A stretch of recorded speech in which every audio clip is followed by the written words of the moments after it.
আমি হাসনাত আব্দুল্লাহ, সমন্বয়ক বৈষম্য বিরোধী ছাত্র আন্দোলন। আপনারা ইতিমধ্যেই জানেন আমার যে আইডিটি রয়েছে হাসনাত আব্দুল্লাহ, সেটি হচ্ছে হ্যাক হয়ে গিয়েছিল, অর্থাৎ আইডির উপর যে আমার কন্ট্রোলটি ছিল সেটা একদিন ছিল না। আমি ঘোষণা করছি এই হাসনাত আব্দুল্লাহ এই অ্যাকাউন্টটি ছাড়া আমার অন্য কোনো অ্যাকাউন্ট নেই। ইতিমধ্যে যতগুলো পেজ খোলা হয়েছে এবং যতগুলো অ্যাকাউন্ট খোলা হয়েছে প্রত্যেকটি ফেক এবং সেখান থেকে বিভ্রান্তিমূলক বিভিন্ন তথ্য দেওয়া হচ্ছে।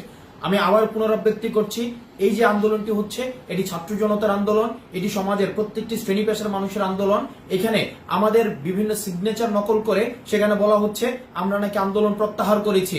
স্পষ্টভাবে ঘোষণা করছি, একজন সমন্বয়ক, দুইজন সমন্বয়ক বা পাঁচজন সমন্বয়কের সিগনেচারে এই আন্দোলন বন্ধ হবে না।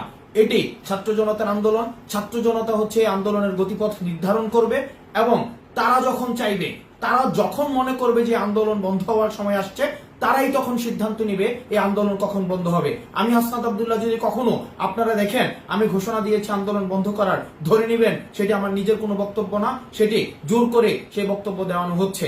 আমরা আপনাদের কাছে প্রত্যাশা করব শেষ পর্যন্ত, সুদিন আসা পর্যন্ত, আমাদের প্রত্যাশিত দিনটি আসা পর্যন্ত আপনারা আন্দোলন চালিয়ে যাবেন। সবাই ভালো থাকবেন এবং এই আইডি থেকে যে বার্তাটি দেওয়া হবে সেই বার্তাটি হচ্ছে স্পষ্ট বার্তা।